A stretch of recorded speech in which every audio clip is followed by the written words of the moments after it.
share my screen and that will set us the context. Give me like a second.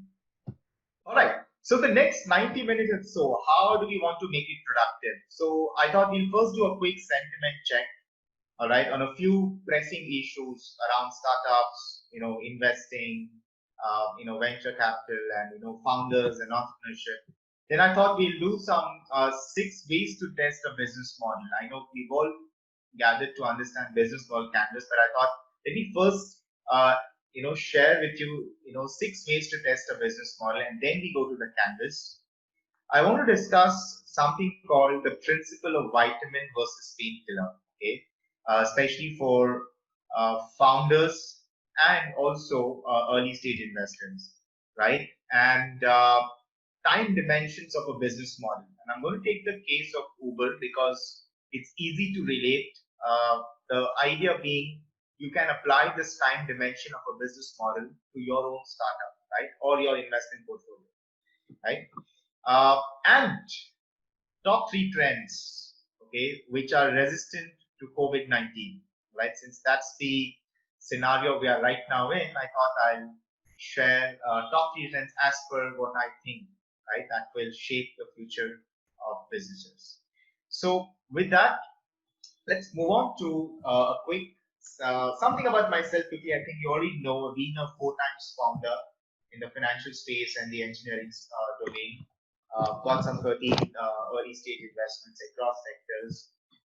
Did about cross-border M&A, largely in the automotive, aerospace, technology, and chemical space. Been a mentor to NASSCOM, 10K, okay, and also the Millennium Fund.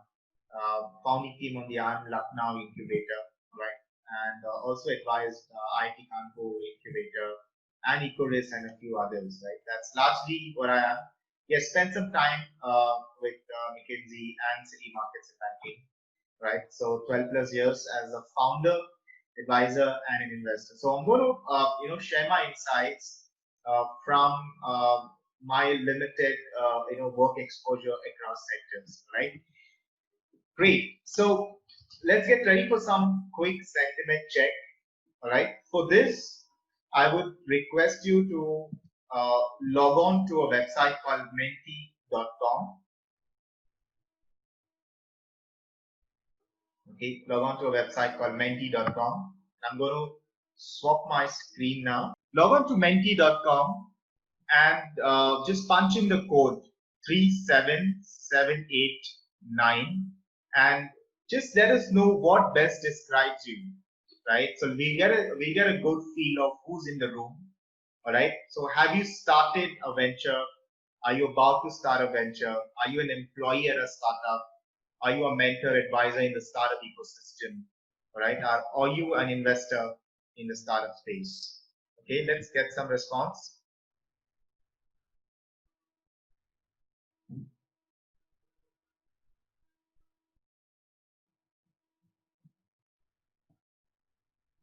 Wow.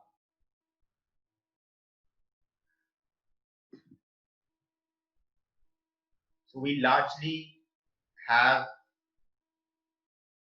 founders who are about to start a venture. Okay, so we have would-be founders. Okay, and the next representation is by mentors and advisors in the startup ecosystem. Great, great.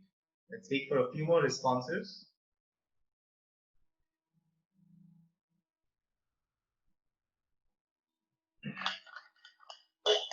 Okay, 5% of us, 4% of us are investors in startups. Interesting. 4 have already started a venture. 10% startup employees. Yes, that's a valuable asset. That's high talent right there.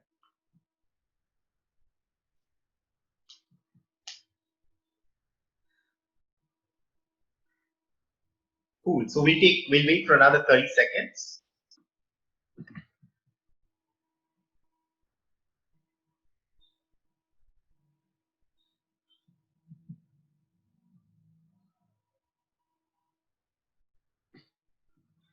All right. So I think that's a very good representation of who's in the room today. Large number of us are founders or maybe would-be founders, right? Or are looking to start a venture. There are a lot of mentors and advisors in the startup ecosystem. Great. I hope my talk is of some utility, some value for you guys. Great. There are about 6% investors also in startups, and then we've got 8% who are employees at a startup. Interesting, interesting. And the most important, 8% of all these startup venture. Great. So that helps us understand, where we are in the room. I have one more quick sentiment check. Won't take much of your time. I want to ask this question, all right, to all of you here. Right? It's a good, diverse sector. Same code. Next question. What do you think is the most critical element for founders and investors? Is it cool technology? Is it a perfect product? You think it's market opportunity? Okay, you think it's brightest team? Okay, IIT, IIM, Harvard, Wharton, all right? Or is it about cool ML, cool artificial intelligence? Or is it about perfecting the product, price? Okay.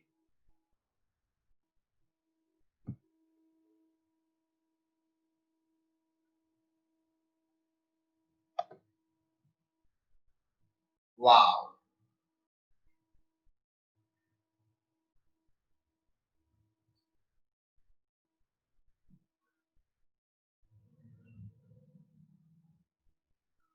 40% thinks it's about the market opportunity. Very interesting. 30% of us believe it's perfect products. Okay, interesting.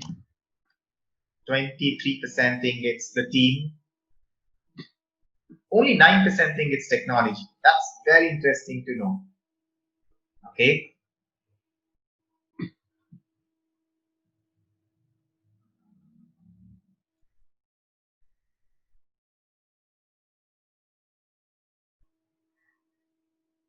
Awesome. I think we have a good representation of everyone in the room. Largely, we feel it's the market opportunity, followed by a perfect product, followed by a brightest team, having the brightest team, all right, on your ship to build your startup, and then it's about technology. Great. I think it's a good start for us to, set the ball rolling. And with that context and with that sentiment about what we feel, I think we for sure are going to have a great time. All right. So let me start. Okay. Let me start. The first point: 6 ways to test a business model. Okay, we're talking about business model canvas, but I think first let's understand the businesses that you see around yourselves, the startups that you see around yourselves. How do you test? All right. There are like largely 6 ways. Okay, in my understanding. So let's look at those. It's again, it's a riddle. Okay, it's a quiz. There is no right or wrong answer. It's a discussion. It's a sharing of perspectives. Okay, so feel free. Right. So, are we ready for 6 puzzles? Everyone ready for 6 puzzles that we can solve? Yes, no, quick on the chat. Yep. Awesome. Awesome. Great. Great. Let's go. So the first one, okay, to test a business model that you should be looking at, right? I want you to connect Microsoft Windows, Apple, and marriage. What do you think is common to all these three? Okay, these three are representative of a lot of business models out there. Okay, but what's common to all these three? Connect all these three. Let's see the response.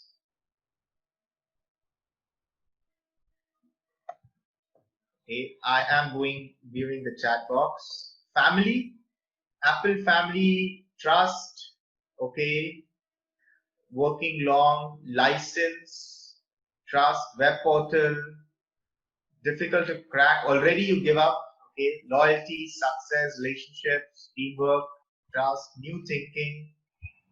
All right, interesting responses. Tightly coupled binding, okay, bond, social relationships. All right, trust on the partner, risk. All right, people involved in each other together. Okay, that's interesting response. life essentials, liability, interpersonal stuff. All right. I think I get a drift where we are. All right. So from a business model perspective, right? You combine all these three and many more. Okay, and if you are to build, you need to weave this element in your business model.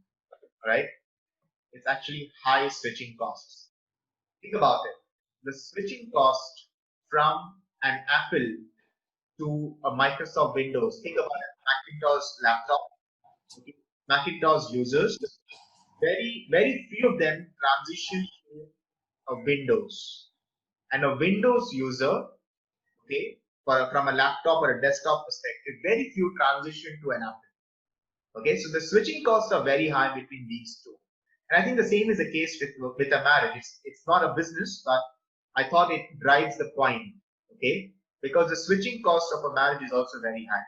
If you think about it, the cost is just not financial cost. The cost is also time cost. If you're switching from Apple to Windows, okay, the time you have to invest additionally to learn the shortcuts and get back to the same speed is very high. Okay, so it's a financial cost for sure. It's an emotional cost. All right, both of these costs, and of course there's a time cost. So if your business has this high switching cost, all right, that is a good business model. All right, so think about it. Successful products around us, they lock you in. They lock you in. I think someone said bond. Okay, you are close to it, but from a business perspective, they lock you in. Okay, so that you don't switch from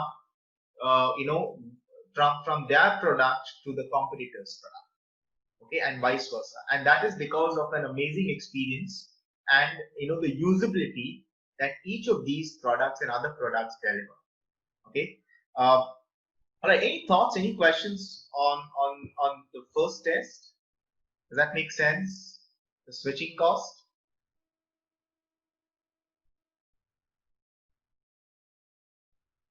Right. So think through. Can you weave in a switching cost in your business model? Yeah, higher switching cost is better business model, Renu. Yeah, higher switching cost is a higher business it's a better business model. All right, think about it. That's why something called a lifetime value, which means the total profitability a business earns from one customer, the lifetime value is very high when your switching costs are very high. All right, you earn a large chunk of revenue from the same customer repeatedly. All right, that's when your switching costs are very high. Okay, so that's the first test. Okay, and we'll take questions, right? To and fro. Don't worry about it. Okay, we got a lot to cover in the 90 minutes. The second test. Okay, I want you to again connect fitness centers or gyms or sports centers, schools, universities, and telecom. What is common to all these three and many more business models out there from a business angle? Let's see. Publicity, customers need large group of users, dedication, electricity, okay, investments, lot of competition, communication need. All right, go a little deeper, big market size, go a little deeper, long-term relationships, a little deeper, communication, equipment, variety of people, okay, user need. So user need is true for any business, okay. Yes, I think Nirmal got it right. Nirmal got it spot on, okay. This is subscription. So modern businesses, today's digital age businesses, the new age businesses are built on subscription. Okay. Now think about it. Every product category is shifting from one-time purchase to a subscription. Okay. You can subscribe to furniture. All right, and there are startups doing it. You can take furniture on rent, which is nothing but effectively you've subscribed to that particular piece of furniture for a certain time period, right? So startups like Furlenco, it's a subscription of furniture effectively, right? You can subscribe. You can look at subscription for cars, all right, like a Zoom, all right, a Zoom car, another startup. Realistically, you can also think about Uber as a subscription model. Okay, your content is being is based on subscription models today, like a Netflix. All right, you subscribe daily consumables. There are milk delivery companies where you can subscribe to. All right, so daily essentials are also getting from one-time purchase to a subscription. The reason why you should have subscription in your business model is that again you have a predictable revenue from the same customer. Okay, and it is quite possible that the same customer subscribes to your competitor. That's okay. All right, that's fine. So now think about it. Can you have a high switching cost and can you put in a subscription to it? All right. If you have both of these, again, your business model becomes really robust. Right? Does that drive logic? Is that making sense to us? Yep.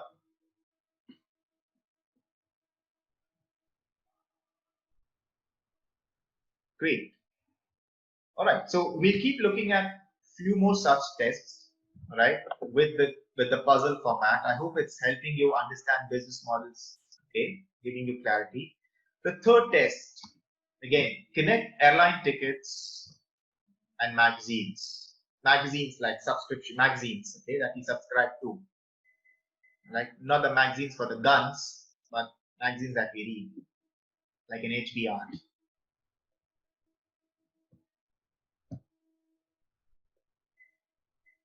Dynamic pricing, okay. So even a subscription business can have a dynamic pricing, like Uber, okay, it has dynamic pricing, right? Niche, okay, ads, one-time use, okay, fair enough. Service, okay, again, guys, these are very open-ended responses. Specific user base, not sure what that means. Advanced booking, there you go, Puneet. There you go. I think you're close to the response. You're close to the response, okay? Airline tickets, magazines, and many other businesses focus on collecting revenues before they deliver. Okay, so there is some essence of prepaid, okay, element in the business model. Okay, so can your business collect revenues prior to delivery? Can it have a subscription and can it have a high switching cost? Okay, include all these three elements and you have a defensible business model, a business model that will sustain and survive during a competition. All right. So again, you got to think through: can your venture include these three elements? Okay, in your business model. Yeah. Is that helping you guys? Are we good? Are we good with this puzzle game? Yeah. Super. All right. Are you good? One more. Okay, there are 6. We are still on 3. All right. The fourth one. Can you connect Uber, Skype, and Netflix? Let's see.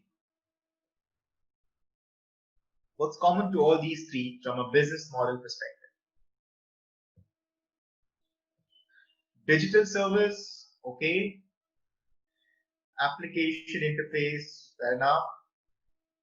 Online customer segment, delivery, on demand, fair enough. Everything's going on demand, right? Actually, remote, okay. Satisfaction, entertainment, wow. Uber for entertainment, maybe Uber Pool. You made an interesting person. That's entertainment, right? Convenience, okay. Available at any time, which is on demand. Okay, sustained opportunity, selling network services. Okay. I think this actually is a little tricky to crack. from a business model angle. Okay, but now that once you know the answer, well, it's easy. Okay, so all these monetize on someone else's assets. They are all asset light. They are all asset light. They do not own assets at all. Okay, so to think about a business model where you can monetize someone else's assets.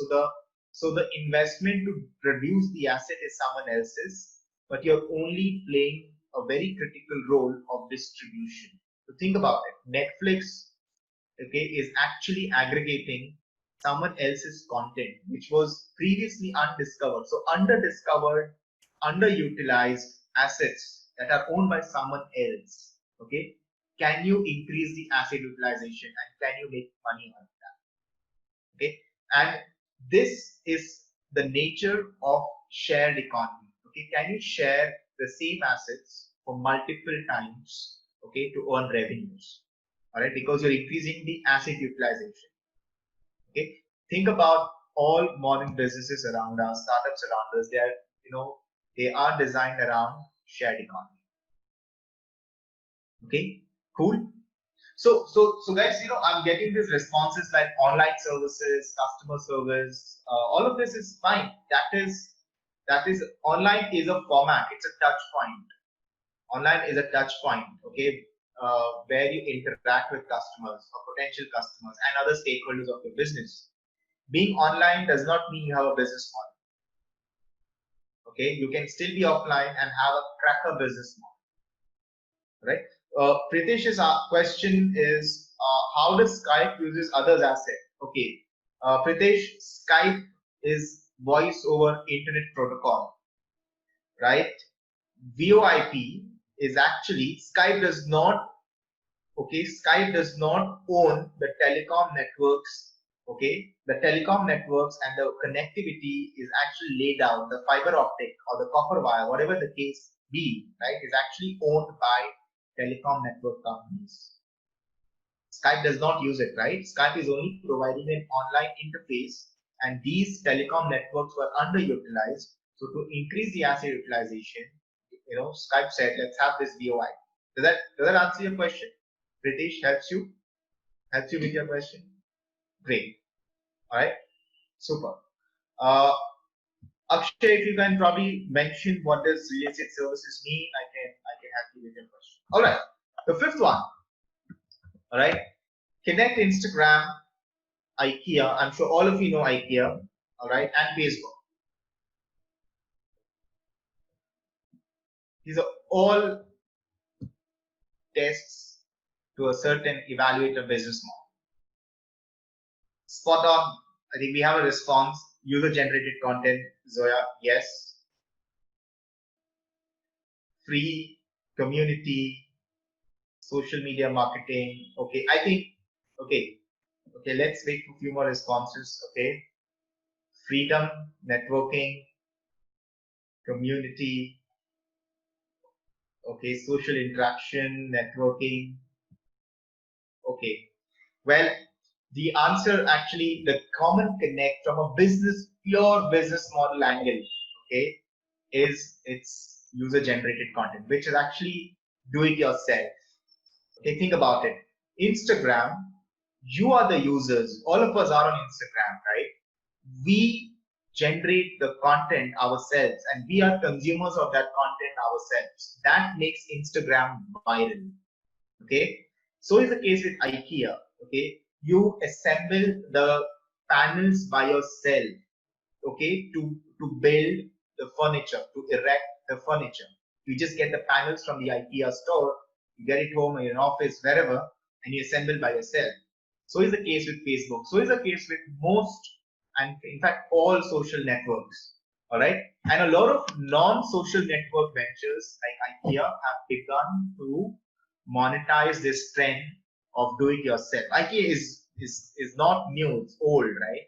It's been there for ages. Now, let's pause for a while, okay, and think about it. If we give the power to the consumer, okay, to create or build the product, okay, the consumer feels, that the brand cares for what the consumer needs. That's how the consumer sentiment moves. You're giving power to the consumer, and there that triggers a brand value. Okay, that I created it. This is my post, my page, is my furniture which I assembled, and hey, let me know how it feels. Okay, what do you feel about it? What do I think about it? So, can your business model deliver a brag value where you can go and brag about it in the right sense by a do-it-yourself method? All right, and that builds virality into the business. That triggers a network effect as well in the business. Make sense, guys? Is the DIY element make sense? Actually, engagement is all about that, right?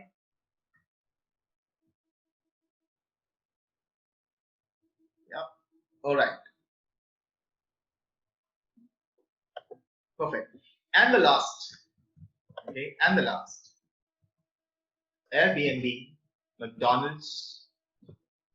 Okay. Okay. Actually, gave the answer. So, what do you think? Well, can you connect these two?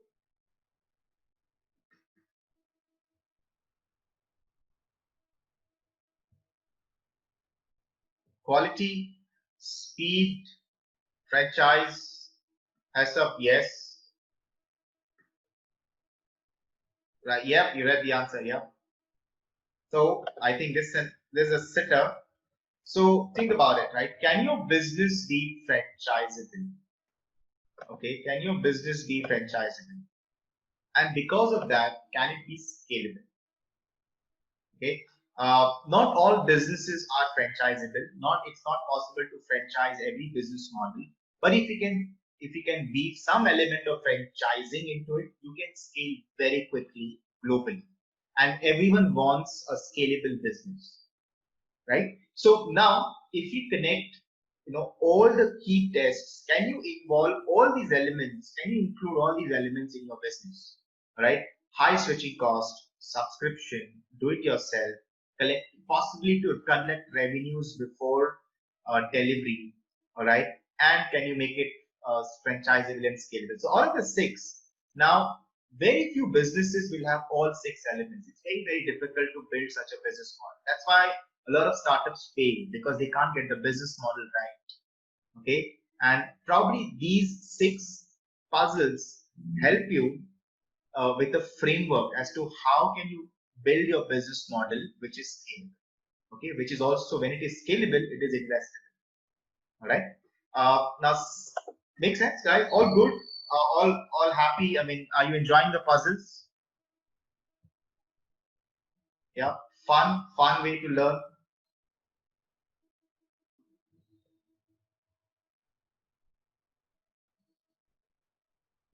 FTL, Pritesh, thank you for that acronym. Fun to learn.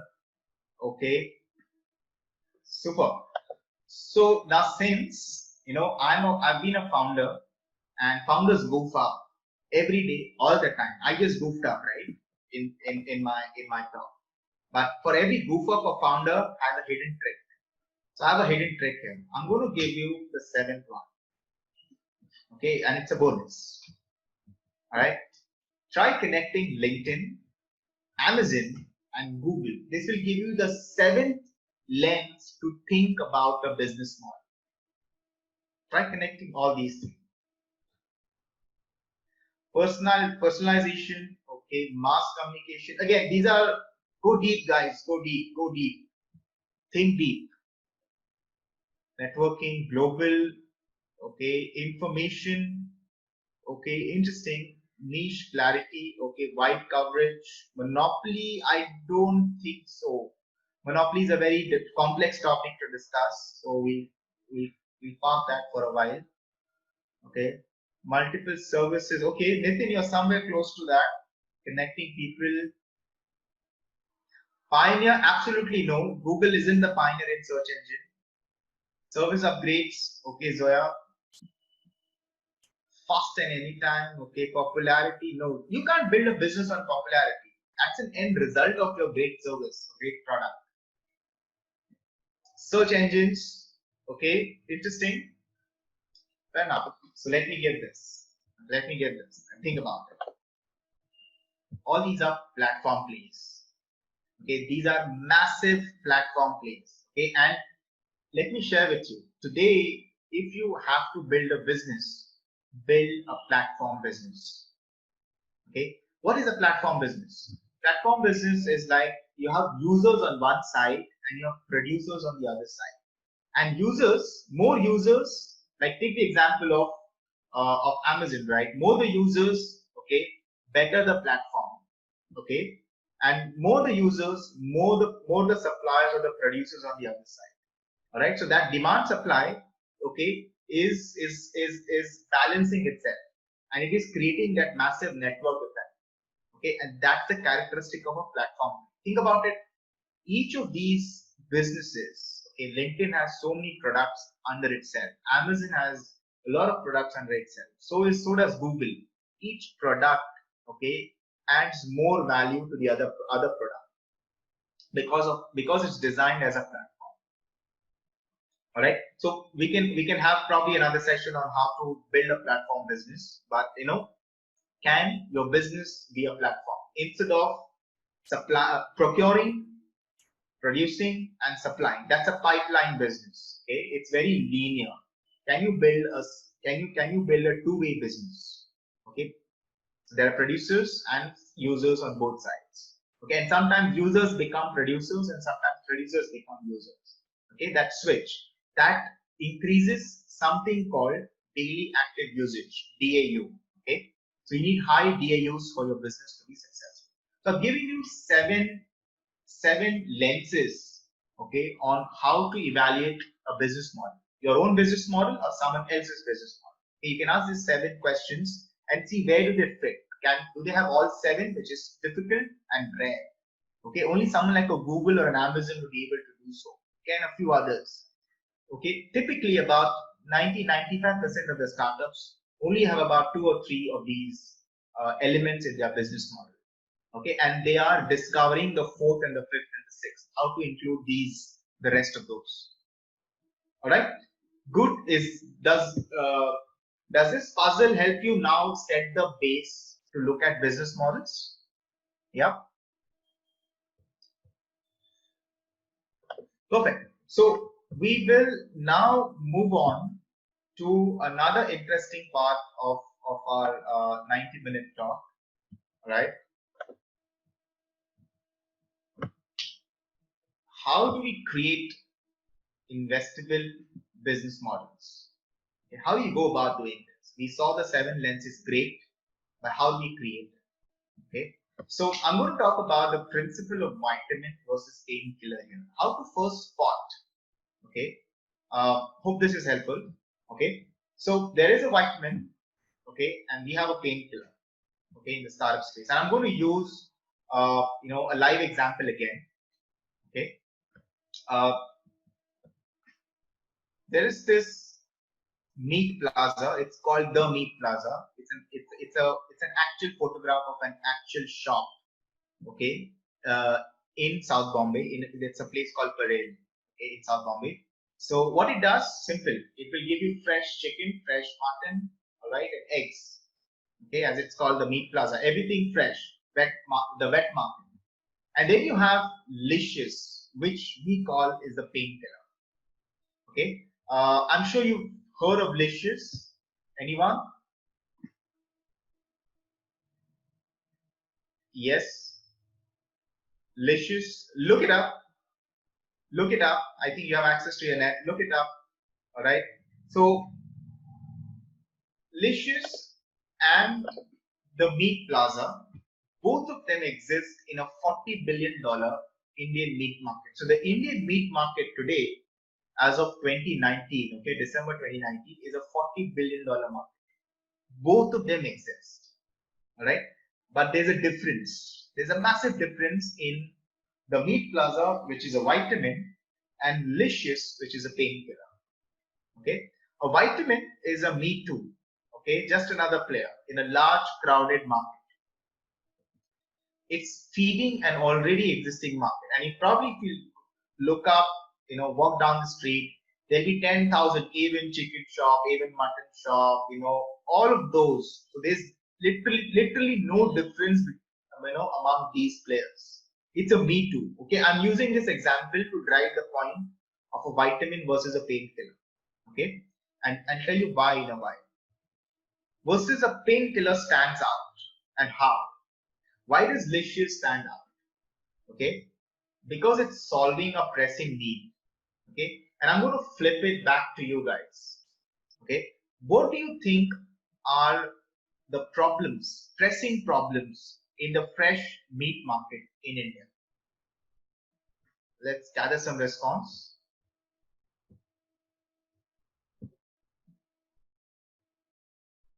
Crowded, bad smell, Pratik. Okay, good.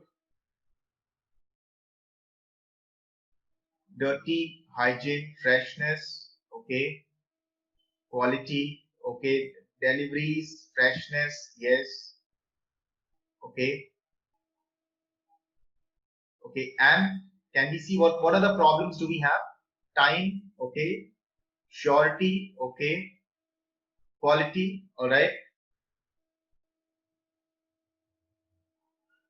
So I think all of you know the problems, okay, massive problems, okay. Even though we've been consuming the, probably buying meat from the local butcher shop for ages, probably for generations, we still know that there is a problem of hygiene. We don't know, how hygienic the animal would have been uh, culled. What was the health profile of that animal before it got culled?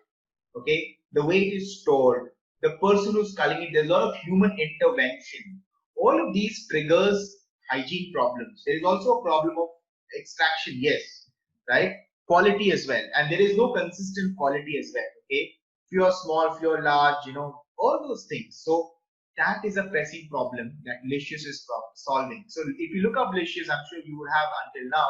Licious delivers hygienic meat, fresh meat, high quality meat, which means the animal is also not diseased. Okay, it does not have any contamination at your doorstep. It will deliver at your doorstep through an app. You can order, okay, and in a few hours it's at your doorstep. Fresh, clean, hygienic, and high quality. Okay, so even in a crowded market like a $40 billion market, Indian meat market, you can still stand out. And that's a painkiller. You're killing the pain, massive pain point. So by painkiller here, guys, pain point here is not your medicines. I'm not referring to vitamins and proteins, right? Someone mentioned there. Here, the pain point of the customer, okay, which is, all the meat lovers here. I'm sure they would want fresh, hygienic, high quality meat. That is what Licious is solving. So when you start out, when you're a founder, you're about to start out, think, do you want to be a painkiller or are you a vitamin? Are you just another company or just another startup? All right. The difference is the following. Blue ocean, Pritesh, yes, it's blue ocean. Yeah. All right. So in a red ocean, you're still spotting opportunity because there are a lot of problems to solve. So the principle of vitamin versus painkiller tells us that a vitamin chases the market share. Okay, because it chases the market share, it will bring down the prices. That's one way to chase a market share, right? If it's a $40 billion market and you want 1% of that, what do? Bring down the prices, right? If you're a vitamin. That's why most of the vitamin players, okay, are at price wars. They are seldom investable. I don't think anyone would invest in the meat plaza or probably the butcher shop close to your house. It's not investable. It's because it's a me too, right? The only winning card he or she has is a price. Okay, and someone else will come and cut the price again, and boom, it's gone. It's vanished. Okay, the business model vanishes. Okay, versus painkillers create the market. They don't chase the market share at all. They create an absolutely new market because they spot pain points of the customers and they solve for it. So Licious is creating the market for high quality, fresh, hygienic meat at your doorsteps. Okay, and guys, I'm not marketing Licious at all. I have no vested interest in Licious. Don't get me wrong. I'm using this example to drive the point of how you should think about starting up. Okay, from a business model angle. Because they're creating the market, they are at constant value war. Now, a value war versus a price war. Okay, A value war is when you constantly innovate, more products, more kind of meat, okay, faster delivery. So that innovation constantly happens, and that's why they're often invested. All right. So does this again, the vitamin and the painkiller principle, does it help you again get some more handle, some more clarity on thinking about business models? You can say no, it's fine, it's fine.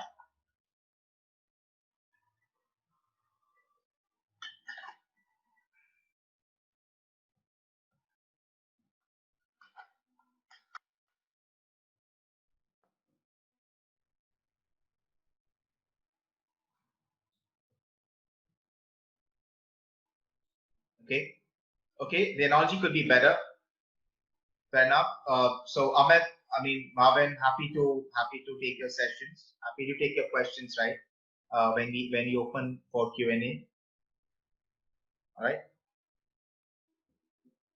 So let's. So the question is, how can you increase your multiple of capital for you as a founder and for the early stage investor? You have to think from both sides of the table. All right. Fair enough. So now, you know, there is a lot of material out there online, that talks about business model canvas and business model and all of that, right? And when I think about all of those, right, what first strikes me is business models change. They are not constant. Just like time, business model changes. Okay, it's not constant. So what is that element that will help you build a business model which is inelastic to time? Okay, time does not matter. So you have to actually build multiple business models. Okay, you need to build multiple business models for you to be relevant for the same business. And there's a way to think about it. Okay, this is a time dimension lens. Okay, so you need one business model for which is very tactical, which probably will make you money in 1 to 2 years. You also have to think and design a business model, okay, which is very strategic, that will last for 2 to 5 years. Okay, and I think between 2 to 5 years is when economic cycles change. That's the average cycle of a business or an economic cycle today, right? Extend a little more to be even more relevant, okay, to have a long, continuously innovative company. You need to have a visionary business model which is going to last for 5 to 10 years, and even beyond that. Okay, there's something called systems evolution. You have to think 10 years ahead. How will you change the game? You have to be a game changer. All right. How do you rewrite the rules of the industry that you are in today? Okay, as a founder. All right, and that's how you should be thinking about business models. So there's, not one time period or one time dimension. You have to think through different time dimensions, and for each time dimension, your business model has to be different. I will help you drive this, time dimension using a case example. Okay, and I'm going to take the example of Uber. Okay, and I believe this should be easy to relate. Probably this is a good analogy for all of you. All right, how did Uber or how is Uber thinking through time dimensions? Okay, and creating multiple business model under itself. Okay, I think there are a few questions.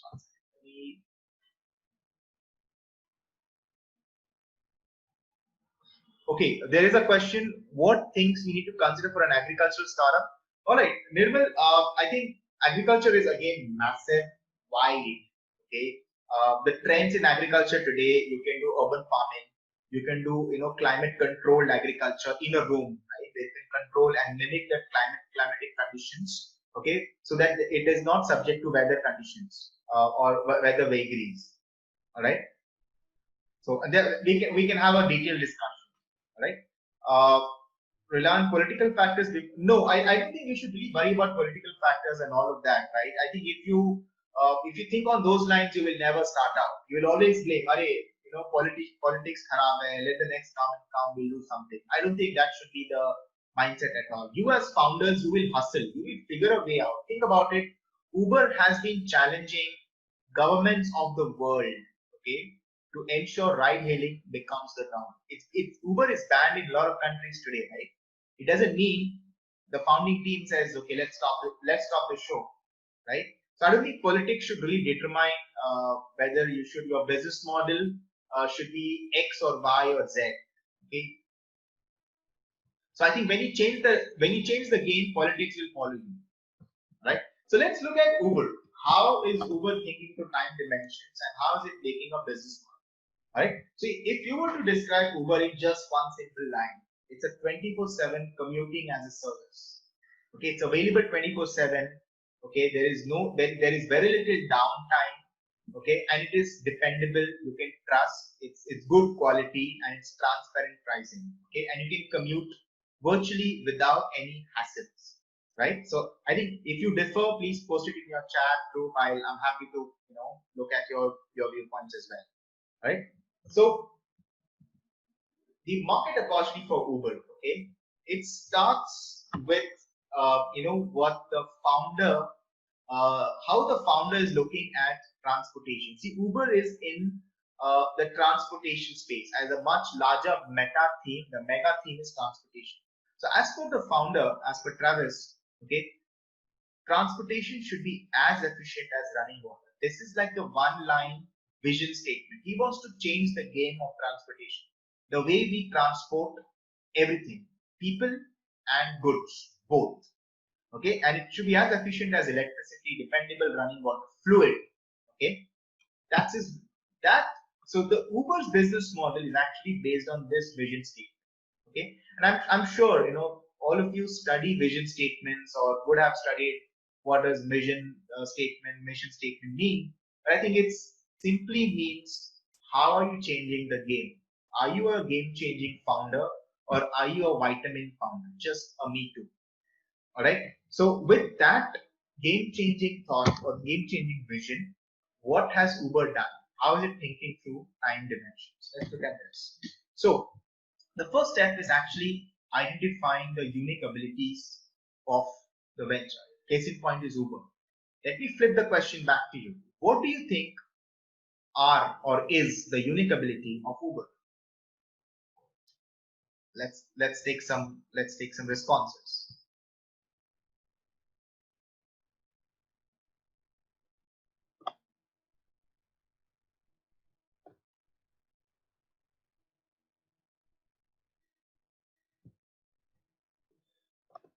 Okay, the need, reach easily, timing, safe traveling. Guys, safe traveling, transparent pricing, these are outcomes. That's not the unique ability. Okay, because it has something unique, you benefit and you can enjoy transparent pricing. Okay, so think deep again. Trust. All of these are unique selling propositions. These are not unique ability. There's a massive difference between the two.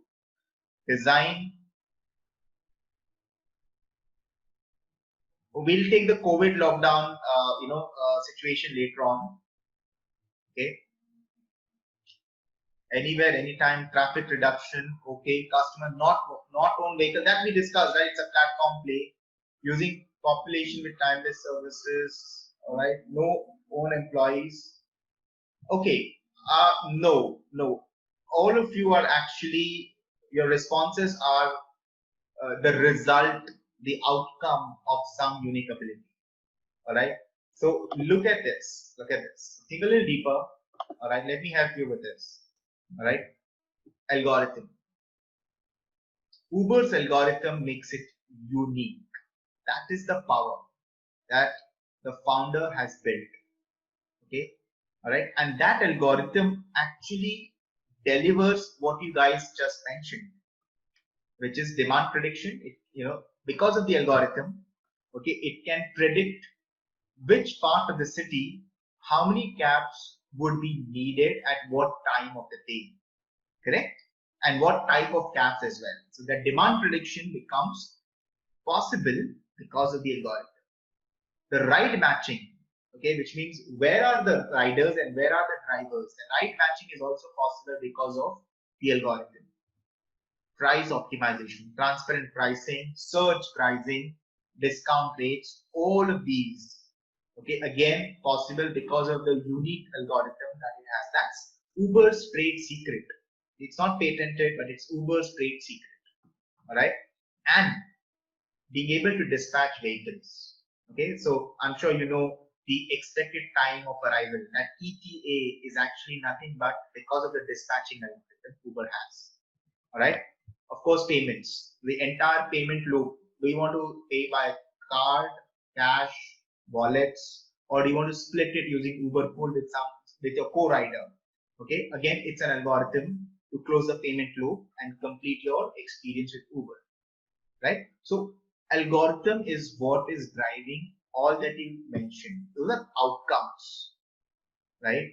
Those are outcomes. Your quality, okay, your transparent pricing, your trust, your safety, all of this is because of the inputs, which is algorithm. All right. So it is according to the demand, which is search pricing, right, Mavi? I mean, there's nothing wrong in it. There is airlines charge you search pricing, but it is transparent. You know how much is it, right? Simple as that. Okay, so to spot unique abilities, right, you need to look what are the inputs, okay, that makes you different. I think one more unique ability for Uber is the business model. It's a very unique business model that the founder thought of, which relies on the network effect. So one user, one happy rider, okay, recommends another happy rider. Because there are now two riders, there is a supply of drivers. Because there are more drivers, there are riders. Okay, so that network effect is very important. Again, that's a unique ability. All right, and it's a scalable platform, massively scalable platform. Okay, so you need to first look at, from a input perspective, what is the unique ability to explore the market opportunity, to make it massively big, okay, and to design business models that we have been discussing thus far. All right. With that, okay, it doesn't stop there. This is okay. How the question is now, how do you spot a unique ability of the venture? All right. There are three parts to it. Either the people who are running the founders are very unique. All right. Like maybe and this plays a very critical role in high tech startups, in fashion startups, in restaurant startups, okay, in startups related to highly specialized skill sets like biofuels or space, all right, or even capital markets, right? It Technology is the other where you have to go and spot, okay, and of course the scalability, but from a business angle. So this is how you start looking at the unique abilities of a venture. Within each of these, within people, special talent, as I said, okay, very true for creative businesses. Special skills, very true for scientifically oriented businesses, okay, and prior experience. So do the founders, okay, have prior experience in the same industry? Have they been a startup employee before? Have they worked at a Fortune 500 company before? Do they bring in that network, required, or at least the initial network required to get them started? All of this is very critical. Do they understand the basic nuts and bolts? So that's the people. So the people angle is one driver of the unique ability. Technology, of course, code based. So any algorithm based startup, okay, most of the startups around us are algorithm based, be it Uber, Airbnb, Paytm, all right, and dozens of those IoT, machine learning, AI, ML, and NLP kind of startups, right? But you have to also look at startups which are beyond codes. So technology beyond codes, like manufacturing technology, packaging technology. All right. So for example, 3D printing, a lot of startups in 3D printing. That's the unique ability from a manufacturing technology perspective. Okay, packaging. And I can give another example, which is not a startup anymore. It was way back, Tetra Pak. Okay, or any vacuum filled packaging. That's also technology, and that, if you have that unique ability, if you have some unique way to package it, that's it, right? I mean, that also makes you very, very unique. That's your input. All right. Processing technology. Okay. I'll take the example of raw pressing. It's cold pressed juices. You don't heat it. All right. And you crush it. You don't add sugar, no preservatives. That's a processing technology. All right. So you have to look at also the materials of it. So especially true for biomedical industries, very true for the paints industry, very true for the adhesives industry. All right. So you have to look at technology with a wide angle again. It's not technology is just not codes. Okay. That's a soft technology. The hard technology. Okay. You look at manufacturing, look at packaging, processing, and materials. I think I gave you ample examples, and I think during the Q&A we will pick up a few more. Okay. The third bucket to spot unique ability is scalability. Do you have early adopters for your initial business? Do you have some sense of the unit economics? What does it cost you to make one unit of your product? All right. And of course, what is your initial business model? Okay. The word there is initial. The key word there is initial business model, because business models will keep changing as per time. Okay. Now, once we figured the unique abilities of the venture, okay, you move to the next step. Where can you apply these unique abilities? So let's see a few reactions, thoughts, questions. Is it helping? Are we good? Jaideep will figure. I'm actually letting you how to explore. Right? There's a next step now. Okay. Once you've identified the unique abilities, all right, we look at the application areas. Where can you apply these unique abilities? Okay. We'll continue with Uber, and let's see where are they applying these algorithms and the business model. Okay. Of course, we know road transportation. Okay, that's what all of us use on an everyday basis.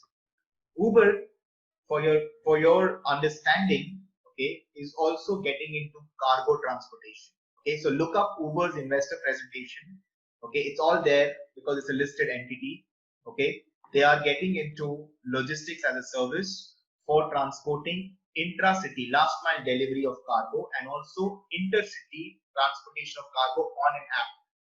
Okay, it's using its algorithm there. Think about it: vehicle dispatching, price optimization, all right, your expected time of travel. All those outcomes of the algorithm are being utilized. Uber is also getting into essential deliveries. I think one of the earliest products that Uber brought was Uber Eats. Okay, delivering food. It's also getting into delivering medicines. It's also getting into delivery of essential groceries. All right, and these are full-fledged businesses, independent full-fledged businesses for Uber. Okay, I think all of us know Uber's getting into Uber Air. It's called Uber Elevate. So air taxis business, they've already launched it. It's doing extremely well. Okay, it's getting into autonomous transportation as well. So no drivers, self-driving vehicles for people transportation, self-driving vehicles for cargo transportation. All right. So now all these application areas need the algorithm to work. All these application areas will have similar business models of network effects and a scalable platform. All right. Now, when you look at a simple algorithm like that, suddenly you realize this is $1 trillion market set, because each of these individual segments, application areas, okay, is $1 billion market. So I think when you look at how big can this get, where all can you apply these unique abilities? All right, you suddenly see you are chasing $1 trillion market. So try applying the same discovery, of how large you can get as a business. What is the market opportunity out there that you can capture or change the game? All right, and that's when you figure out, hey, that's the business model, that's the market opportunity I want to get into. So you have to think through different time dimensions. Uber started out with a simple app to call for cabs, scaled it up, moved on to essential deliveries, scaled it up, moved on to launching flight, Uber Air. Okay, it's scaling it up. Now it's getting into cargo transportation. It's now getting into autonomous transportation. So each time there is a tactical, strategic, visionary, and a systems change. Okay, that it is thinking through. Okay, now there are custom groups for each of these application areas, right? And it's pretty straightforward. For each of these trillion-dollar market set, you can commute to the office, you can do a leisure commute, you can travel intercity for business or leisure, you can do a last mile commute. Last mile commute is which product? Uber Moto, the two-wheelers, right? That's called Uber Moto. So when you get off the metro in Gurgaon or in Delhi, you call for Uber Moto and it takes you home. All right, you don't have to wait for the car or the Uber cab.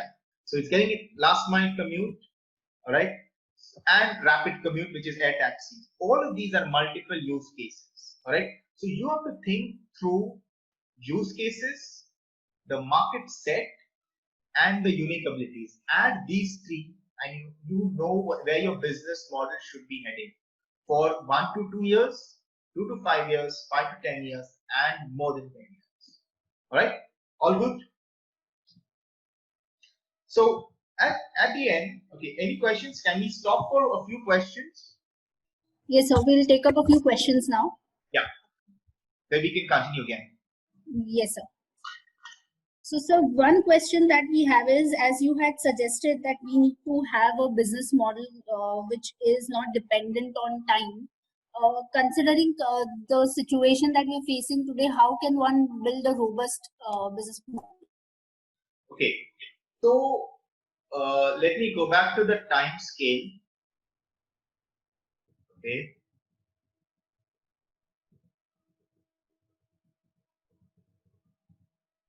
Okay. Now, see, you have to figure out, are you just being very tactical? Like there are a lot of startups today who are getting into the personal hygiene space. It's very tactical. Probably they were never in the personal hygiene space before. Okay. But as a founder, can you see, okay, can you see how big can this get? Can you see how how hygiene as an industry will change? And are you ready to rewrite the rules? Right? So are you being very tactical, or actually you have a vision to build the next personal hygiene business in today's scenario, which is COVID, right? And the other way to think is, a lot of companies, you need to be very adaptable. It boils down to the unique abilities. And I will take another example, right? I will take another example. There's a startup called Carter X. Now look it up, okay? And as a disclosure, I'm one of the early stage investors in that. Carter X actually helps you transfer your airport baggages. So when you're traveling in an airline, okay, you don't have to carry your luggage. So pre-COVID, they used to do this. During COVID, what they did, they started getting into bulk deliveries of essential services. Okay, they started getting into bulk delivery of essential services. So look, they utilize their unique abilities of managing a logistics company, okay, for adapting to the current scenario. All right, that's the adaptability one should have. Your business models need to be fluid, like running water. It has to be fluid. It has to keep changing. It is not constant. Did I answer your question? Does that help? Yes, sir. Great. Thank you so much, sir. Another thing, sir, that we have a question from someone who is running a franchisee in education, and he wants to know certain things about developing his business model in the education sector. Okay, and what is it? Can you be a little more specific in that question? So there is a franchisee model that they are building upon, and what are the key points that they should consider? Okay, in a franchising model for an education business. So is it an online education? Is it offline? So it is an offline model. It's an offline model. Okay, so again, offline model is a challenge until the lockdown scenario improves. But in a franchise business, please be very careful about what are the franchising fees, what are the royalties that you will pay to the brand, okay, and what support you will get from the brand from a branding perspective and an outreach perspective. Okay, that's very important to understand. Because ultimately, most franchisees will tell the franchisee, okay, most franchise, rephrase myself. Most franchisors will tell the franchisee that you will take care of the operations. You will take care of the local sales. Okay, so there is a lot of friction that happens between the franchisor and franchisee on these issues. So be very careful on that.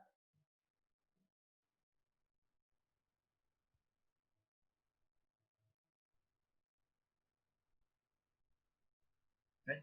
Also, what happens is the other thing is new products, getting into new courses. Okay, the franchisee might feel you should get into new courses, but the franchisor may not allow the franchisee to do so. Okay, which is then a deadlock.